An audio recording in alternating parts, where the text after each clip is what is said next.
Саламатсыздарбы, эфирде назар апталык берүүсү, студияда Самик Каракозуев, алгач бүгүнкү чаралыштан кыскача анонс.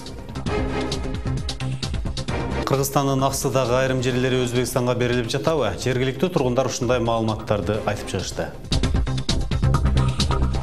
Бычак көтөргөн окуучулар, жарат алгандардын абалы кандай?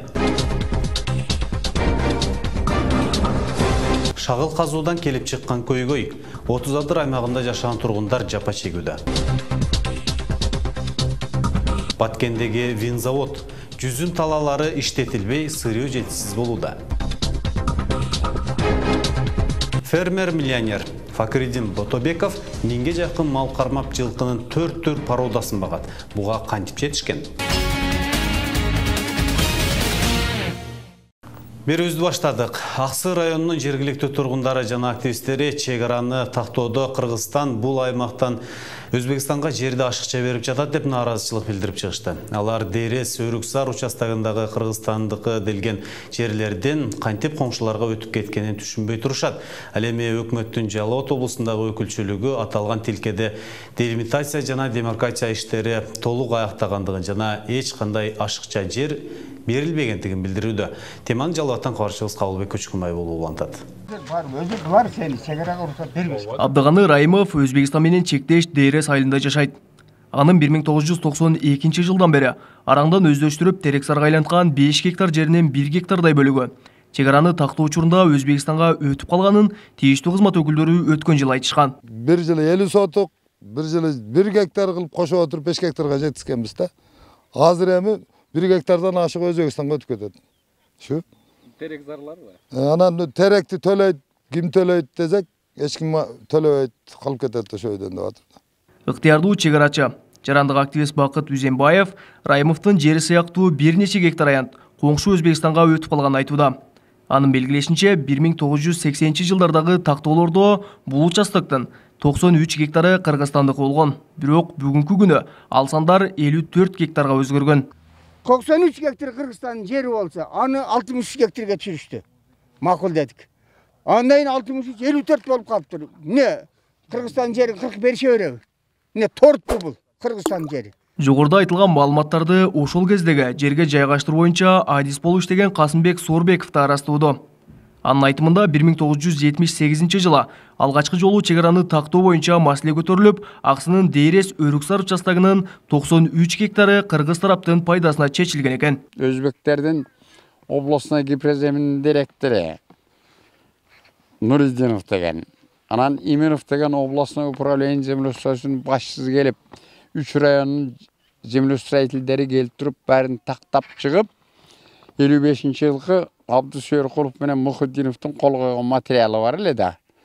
Ошону келип туруп келгенде аларга доказать этип, темир казыктарды кагып, мына жерден 93 гектар. Анда Өзбекстан асфальт этип, асфальт жолду салып жиберди эле.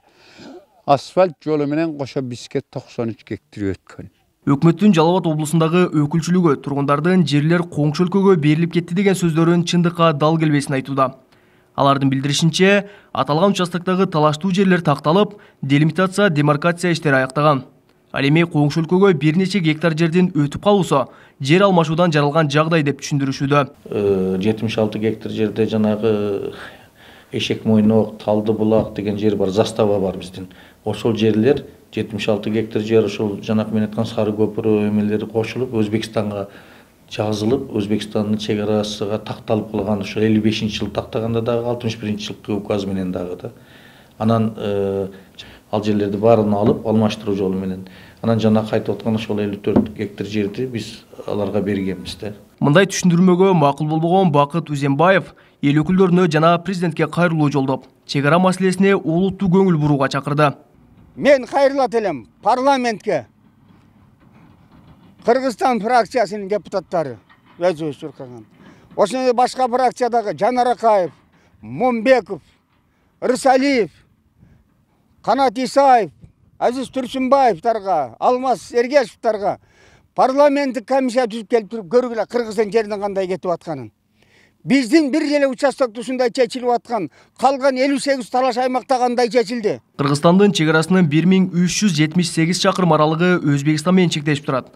Учурда анын 1170 такталып бүткөн. Такталбаган тилкелерден Жалал Абад облусунда 5 участок калган. Кабылбек Көчкөнбай уулу, Тынчбек Долдаев, Жалал Абад облусу. Кадамжай районунун Сур айылында мектеп окуучулары мушташып бири-бирин бычактады. Натыйжада 3 окуучу жабыр тартып, бирөөсү ооруканада жатат. Мектеп окуучуларынын мушташы бул аймакта буга чейинки катталган, бирок ага маани берилбегендиктен окуя кайрадан атталууда. Андыктан маселени жакындан карап чечүү керектигин айылдыктар айтып коңгуроо кагышууда. Балдардын мушташы эмнеден улам чыккандыгын кабарчыбыз айтып берет. Кадамжайдагы бирлик айыл аймагынын Сур айылында мектеп жок болгондуктан окуучулар коңшу Ормош айылына каттап окушат. Эки айылдын балдары окуган мектепте пикир келишпестиктер орун алып, балдар мушташканга чейин барат. Неврелерим бар эди. Мен ул бала неврем жок. Баягы меники лицейдеги кыздар балдарын уруп атат, кууп атат. Бизди келе жасак урат, Ормошчулар мектебиңерди таабагыла дейт. Силердин мектебиңер эмес бул. Баягы бул Шамурзай биздин мектеп, Сурчулар мектебиңерди таабагыла деп күндүгө зарайлашып келеттер. Акыркы жолу 21 март күнү эки айылдын окуучу балдары мушташып бычакташып кетишкен. Натыйжада 3 окуучу жабыр тартып, бирөөсү ооруканада жатат. Бүгүнкү күндө кылмыш козголуп, тергөө амалдары жүрүп атат. Бул жерде Ормош айылынан дагы, Сур айылынан дагы 10 балдар бар да. Экөөнүн көкүрөк көңдөйүнө, анан бирөөнүн бутуна бычакталган болгон. Балдар мушташып, экөөнүн бычактап деген сөздөр болуп атат. Бул биринчи жолу болгон жок бизде. Мунан мурда дагы экинчи жолу ушундай окуялар болуп, балдары ооруканага түшүп, лечение алып чыгышкан фактылар көп болгон. Эми ушу күндө бизге өтө бир мектептин зарылчылыгы болуп атат да. Окуядан кийин бирлик айыл өкмөтүндө милиция кызматкерлери түн ичинде рейдтерди өткөрүштү. Мындай иш-чараларда мектептеги балдар арасындагы ызычуу мушташтарды тыя алган жок. Акиматтар көрүш керек. Бизди караган адам жок.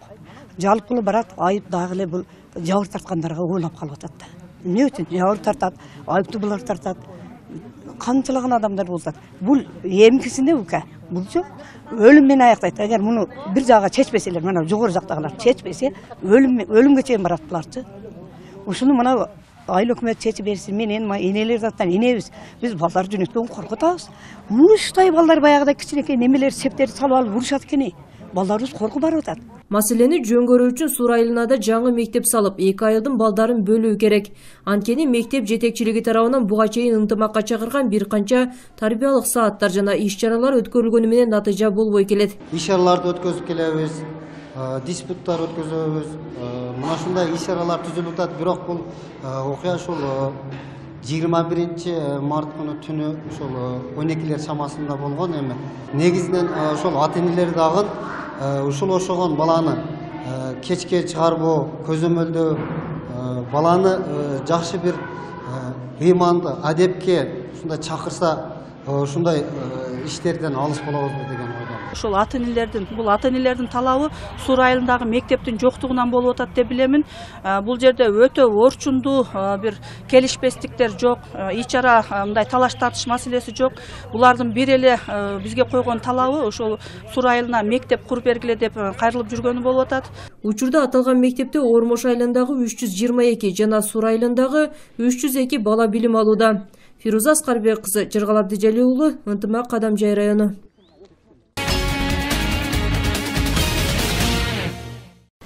Кара Суу районунун 30 айылындагы Машрапсай каналындагы алынып жаткан шагылдан улам суунун нугу өзгөрүп, айрым жерлерден кыртышы жоюла баштаган. Мындан каналга жакын жайгашкан жергиликтүү тургундардын үйлөрүнө кооптонуу пайда болду. 2017 жылы Өзгөчө кырдаалдар министрлиги кооптуулукту алдын алуу максатында Кыргызстандын аймагындагы сайлардан жана каналдардан шагыл казууга тыюу салган. Бирок кийинки жылы, тактап айтканда 2018 жылы өкмөттүн атайын токтому менен дамбаларга коркунуч жаратпаган аймактардан шагыл казууга уруксат берилген. Шагыл казуу уруксатын жер казынасы боюнча мамлекеттик комитети берет. Бул мисалда 30 айылындагылар көзөмөлдү жергиликтүү бийликке өткөрсө жакшы болмок эле дешет. 30 айылындагы Машрапсай каналы азыркы учурда жергиликтүү тургундар үчүн суу пайдаланууга же жөн гана айыл аралап суу өтчүк канал катары колдонулбай калганына бир топ жылдар болду. Дээрлик 10 метр аралыкта жакын жайгашкан үйлөргө кооптулук жаралууда. Буга күнөөлүү жаратылыш эмес, шагыл ташыган тургундар болуп калды. Мен өзүм жер үлүшүм 90 соток жер үлүшүм болсо, ошонун 20-25 сот деген алды да. Себебі баягы жардың түбінен барып шағыла алат. Ошол жерге кийин сууну ошака бурат, ошол суу келип биздин жер үлүшүбүздү алып атат да. Ушул проблема меники эле эмес, бул ушул сайдын жээгине жайгашкан. Айылыбызда балдар көп. Бул көчөбүздөн да салат, КамАЗдын арк көчөбүздөн да салат. Түнү деле тынчтык жок бизге. Айтсак эч ким укпайт. Начальник милицияга беребиз десек, начальник милицияга долясын алып алган. Колуңардан эч нерсе келбейт дейт КамАЗдар. Эми дагы ушинтип сайды көлөй берсе, жол тосулат. Анан биз каяктан өтөбүз, каяктан жашайбыз? Жол менен жашоо болот да. Машрапсай каналынан алынып жаткан шагылдар азайган сайын суунун көлөмү ашып, жашоочулардын үлүштерине чейин жеткен. Жаз башталары менен кооптулуктун алдын алуу максатында жергиликтүү тургундар тал теректерди да эгип чыгышкан. 2017-жылы өзгөчө кырдаалдар министрлиги тарабынан кооптулуктун алдын алуу максатында Кыргызстандын аймагындагы сайлардан жана каналдардан шагыл казууга тыюу салынган. Чектөө киргизилгенден тарта кооптуу аймактарда дамбалар орнотулуп, ал жердеги жумушту тескөө иштери түздөн-түз жергиликтүү өз алдынча башкаруу органдарына тапшырылган. Кайрылуу өкмөттүн токтому менен 2018-жылы дамбаларга коркунуч жаратпаган аймактан шагыл казууга уруксат берилген. Учурда Машрапсай каналынан шагыл казуу иштери 3 лицензиянын негизинде жүрүп жатат. Казуу иштерин жүргүзгөн жеке тараптарга лицензияны жер казынасы боюнча мамлекеттик комитет берет. Жергиликтүү бийлик өкүлдөрү 30 адыр айылына кооптулук жаратып жаткан шагыл казуу иштерин тыюуда жергиликтүү бийликке көзөмөл жүргүзүүгө мүмкүнчүлүк толугу менен өткөн соң гана ишке ашат деп билдирүү жасашты. Айыл жергиликтүү бийликке өткөрүп берүү жөнүндө. Бирок бул токтом келе элек. Эгер ушул маселе чечилип, айыл өкмөт жергиликтүү бийликтин өзүнүн балансына өткөрүп берип, райондук деңгээлде чечиле турган болсо, анда ошол райондук администрация тарабынан гана чечилип калат да. Обещание болууда, планга киргизебиз, кийинки жылы бул маселе чын айтканда 2010 жылдан бери эле көтөрүлүп келет. Ушул кум, шагыл, топуракты жергиликтүү бийликке өткөрүп беребиз деген эме чыгып атат, но ошол бизге келе элек да. Келип ушу райондук деңгээлде акимчиликке бериле турган болсо, ошол деңгээл токтойт болмаса. Буга чейин Машрапсай каналындагы жээкти бекемдөө үчүн дамбалар курулган, бирок шагыл туура эмес жерден казылгандыктан дамбанын түбү оюлуп, жараксыз абалга келип калган. Махпурат Алибаева, Мунар Арзыбек уулу, Ынтымак. Мындан 40 жыл мурда иштеп баштаган Баткендеги вино заводу учурда реконструкциялоого муктаж. Райондогу Союздан калган жалгыз ишкана жылына 1000 тоннага чейин вино өндүрүүдө. Анткени жүзүм талаалары иштетилбей, сырыё жетишсиз болууда. Ананда тетиктер жабдыктарынын эскилиги жеткендиктен завод көздөгөн өндүрүштү ала албай келүүдө. Убагында 2000 тоннага чейин вино өндүргөн ишкананын абалын кабарчыбыз көрүп келди. Эми Кудайга шүгүр сактап келдик, ошо Союз мезгилинде энди. Бирок түп тамырдан бери жабдуулар жаңылашыбыз керек. Баткендин Чоң Тала айылындагы вино заводу мындан 40 жыл мурда иштеп баштап, учурда эскилиги жетип реконструкциялоого муктаж. Ошентсе да Союздан калган жалгыз ишкана өз ишмердүүлүгүн токтотпой, жылына 1000 тоннага чейин вино даярдоодо. Айрымдай иштерман жигиттер элдерден үлүштөрдү жыйнап алышып, кооператив сыяктуу иштегендерибиз дагы бар. Акыркы 3 жылда ушу 1000 тоннадан ашыктын сезон мезгилинде жүзүмдү алып кайра иштетип атабыз. Акыркы 2 жылда биз Казакстан менен иштедик. 20 жыл мурда менчиктештирилип кеткен бул заводго Союз убагында Баткен, Кадамжай жана Лейлек райондорундагы дыйкандар жүзүмүн тапшырып турушкан. Ал убакта ишкана 2000 тоннага чейин вино чыгарып, чет жактарга экспорттоп келген. Бирок учурда жүзүм талаалары иштелбей, сырыё жетишсиз. Чоң Тала айылындагы 307 гектар жүзүм талаасы Кыргызстан эгемендүүлүктү алгандан бери иштетилбей калды. Албетте мурдагы Союз мезгилине караганда өндүрүштүн темпи кыйла азайып кеткен. Себеби жүзүм залдар кезинде туура эмес агрардык жер реформасы туура эмес жүргүзүлүп калгандыгына улам мүмкүнчүлүгү барбы жокпу ошого карабастан башка айылдардын элдерине дагы ошол кездеги совхоздун жалпы элине калкына бөлүнүп берилген дагы тилекке каршы каралбай көп жүзүм айынтары жок болуп кетти да. Азыр эми биздин айыл өкмөт чачкын айылдардан турат. 5 айыл 5 жерде аралыгы кеминде 3-4-5-10 километрге чейин алар келип карай албайт. Ошонун негизинен убагында суу коюлбай, каралбай жүзүмдөр жок болуп кетти. Учурда кооперативдер тарабынан жана Чоң Тала айыл өкмөтүнүн карамагындагы 70 гектар жүзүм талаасынан жыйналган түшүмдүн негизинде заводдо винонун 2 түрү иштелип чыгууда. Мындагы өндүрүштөр Бишкекке жана Казакстанга экспорттолот. 95-жылдан бери жүзүм талаасы берилген да. Мен энди 17-жылы келдим. Шуга чейин энди жарымы Зарташта, жарымы Үлүш, Чоң Карада, Актурпак, Ак Өтөк, анан Чоң Тала чыгып кетти.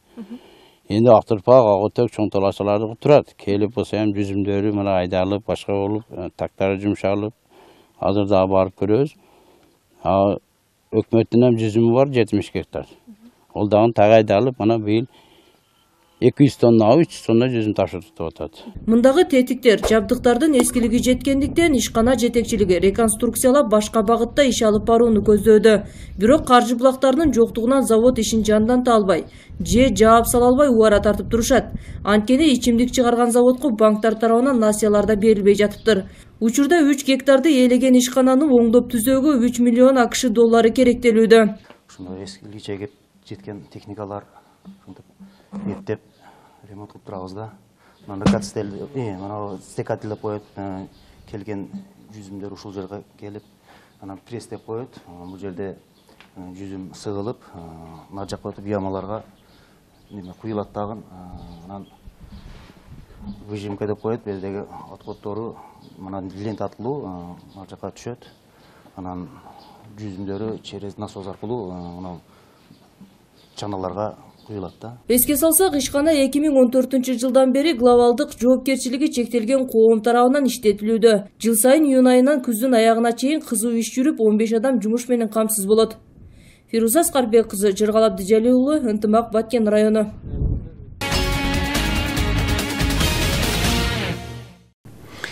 Жалал Абадта биз 21-чи кылымдын интеллектуалдарыбыз аттуу сынак өтүүдө. Ага 10 жаштан 20 жашка чейинки балдар катышып, мелдешке өздөрү ойлоп тапкан эмгектерин алып келишкен. Сынактын жеңүүчүлөрү республикалык сынакка жолдомо алышат. Жаш ойлоп табуучулар туурасында Кабылбек Көчкөнбай уулунун материалында.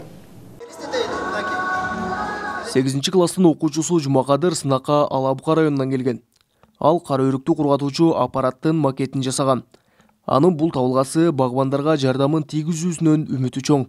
Анткени Алабука жана Аксыда кайналы көп өскөндүктөн мындай жабдыктарга муктаждык күч. Изобретатель, ученый, архитектор жана художник. Куда каласа 4 кесипте иштейм. Кыргызстаныбызга чоң пайда алып келем. Кыргызстаныбызды дүйнөгө таанытам, өнүгүш жолунда дагы абдан өнүктүрөм.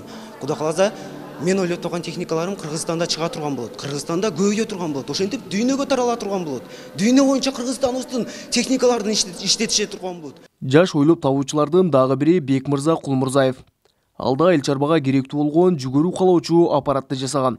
Бекмырзанын айтуусунда колдонуудан чыгып калган эски буюмдарга кайрадан жан киргизип, 3 күн аралыгында ушул эмгегин жараткан. Үйдө керексиз буюмдар жаткандыктан ойлонуп, үйгө айыл жергесинде мындай буюмдар аябай керектүү. Анан ошон жасап чыктым. Көптөгөн темирлер үйдөн жаман жаткан темирлерди жасап, ушу аябай керектүү буюм экен. Көп адамдар айтты, эми жазда укалайсың, эми күздө биздин укала бересиң деп айтыштат адамдар. Сынакка облус аймагынан 100дөн ашуун окуучулар катышты. Алар 5 номинация боюнча күч сынашты. Уюштуруучулардын айтымында бул иш-чара балдардын илимий техникалык жана ойлоп табуучулук жөндөмүн жогорулатууга зор салымын кошот. Жөндөмдүү балдарды табуу, ушундай сынактарга катыштыруу, мындан аркадагы техникага болгон кызыгуусун өрчүтүү, жогорку окуу жайларга булар жакшы кызыккан балдар жогорку жайларга тапшырышат, ушундай техникалык окуу жайларга тапшырат. Биздин Кыргызстаныбыздын экономикасын көтөргөнгө дагы булар көп салымдарын кошот деп ойлойбуз да. Сынактын катышуучуларынын эмгектери атайын калыстардын сынынан өтөт. Анын жыйынтыгы менен жеңүүчү аталгандар республикалык сынакка жолдомо алат. Белгилей кетсек, аталган сынак жыл сайын өткөрүлүп келет. Кабылбек Көчкөнбай уулу, Тынчбек Доолдаев, Жалал Абад облусу. 30 адыр айыл аймагынын тургундары таштанды таштоочу полигон курулушун талап кылышууда. Учурда 18 000 калк жашаган айыл аймакта таштандыларды төгүүдө жер калбаган. Таштандыга айланган айылдын көйгөйү качан чечилет? Таштанды полигонун курууга эмне жолтоо болуп жатат? Кененирээк кийинки материалда. Отыз-Адыр айылындагы дал ушул Машрапсай каналынын ичи акыр чикирлерге толгон. Бул жерге жергиликтүү тургундар гана эмес, мындан сырткары дагы 5 айыл акыр чикирлерди төгүшөт. Буга себеп катары жергиликтүү тургундар таштанды таштоочу атайын полигондун жоктугу менен айтышат. Отыз-Адыр айылында таштанды төгүүгө жер калбаган. Айыл аралап өткөн Машрапсай каналындагы акыр чикирлердин көбөйүп кеткендигинен жагымсыз жыт айыл тургундарынын үйүнө чейин жеткен. Шаардагыдай эле кылып, мен оюмча, эл деле ошону ойлонуп атат. Биз айына неме төлөсөк мусор үчүн. Ошо машина менен кадимкидей эле ушу бир күн бул көчөдө, экинчи күнү башка көчөдө болуп мусорларды алып ташыса, ташып кетсе, башка жактарга айылдан алыс апарса. Мына жакында 2000ге балам сүздүрдү. Былтыр дагы сүздүргөн. Эми шундай көйгөйүбүз көп да. Ушул элдер бардыгы ушу Кара Дөбө, Кызыл Абад, мына Отыз-Адыр айыл полный немелерди, мусорларды ушу биздин сайдын боюна төгөт да. Биз дагы ушу неберелерибиз бар, балдарыбыз бар, кечке ушу жолдо ойношот. Сай вообще жашагыз, жытты, совсем адам тура албайсың да. Сайдын боюна жакын жашаган үчүн биз кайрылдык, айыл өкмөттөрүнө канча жолу кайрылдык. Эми жашоочулар жаралган бул көйгөйдүн чечилиши катары акыр чикир төгүүчү полигон куруу керек экендигин билдирип чыгышты. 30% дотацияда турган Отuz-Адыр айыл аймагынын карамагында акыр чикир төгүүчү полигонго ылайыкташкан жер жок. Жер табылган учурда дагы коюлган талаптарды аткаруу мүмкүнчүлүгү кыйынга турат. Мисалга мындай полигонго калктуу конуштан 800 метр алыс аралыкта жайгашышы керек деген талаптары бар. Анын аткарылышы калк жайгашкан жерге туура келбейт. Ооба келип төгүп атышат, эми айла жок төгүп атышат. Эми бирок биз эми мүмкүн болушунча ар бир айылды бир ыңгайсыз жерлер таап, мындай казып берип, ошол жерде төккөлө деп быйыл эме кылдырып атабыз. Мүмкүн болсо ушу маселени чечсек, бир 2-3 айга топтолуп бир жер ыңгайсыз жер таап берсек, ошол жерди топтоп кийин бирок ал жерди утилизация кылыш керек кийин. Ал барып төккөндө ал үйүлүп кетет. Утилизация кылыш керек, дезинфекция кылыш керек. Бул да көп каражат талап кылат.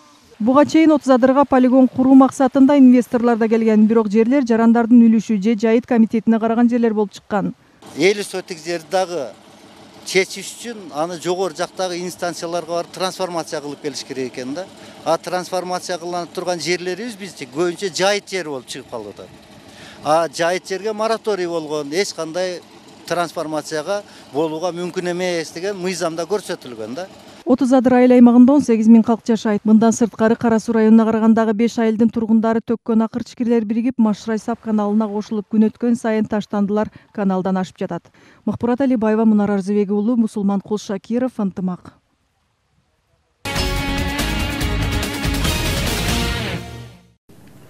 Баткенде жылына миллиондон ашуун киреши тапкан Факриддин Ботобеков миңге жакын мал кармап жылкынын 4 түр породасын багат.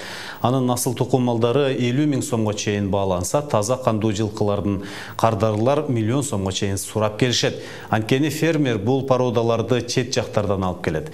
Өлкөнүн эң алыс аймагы Кулундудагы миллионер тууралуу кийинки материалда.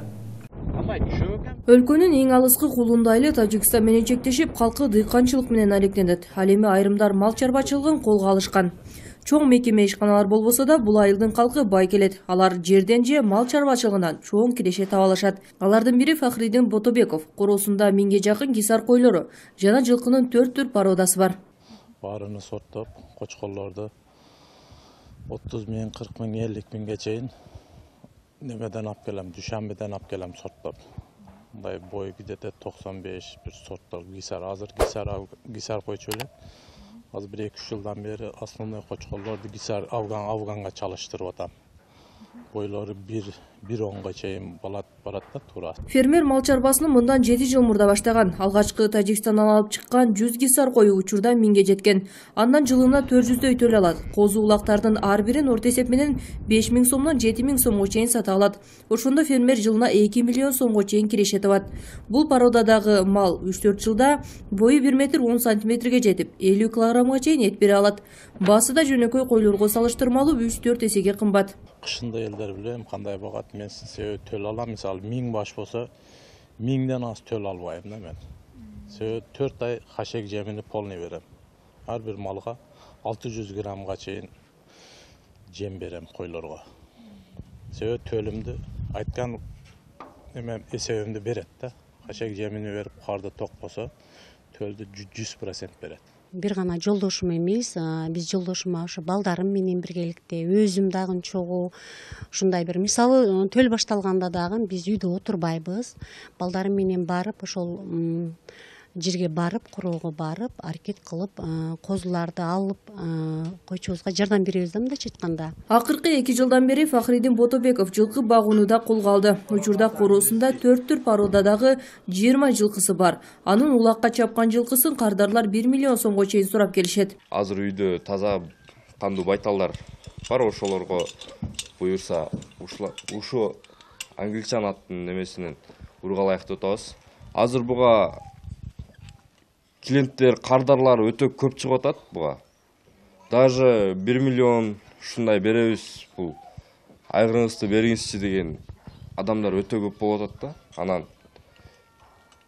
көптөр айтып атат, каяктан алдыңар, кайсыл жактан, каяктан келди депчи. Фермердин жылдык төлү 400дөй болсо, анын 100ü чыгымды актай алат. Андыктан аз мал багып түйшөлгөндөн көрө санын көбөйтүп, сапаттуу малдан пайда көрсө болот, дейт фермер. Фируза Аскарбек кызы, Жыргал Абдижали уулу, Ынтымак, Лейлек району.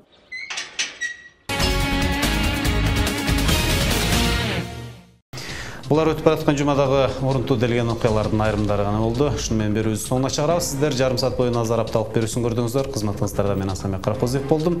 Кийинки аптадан жолугушканча сак саламат калыңыздар.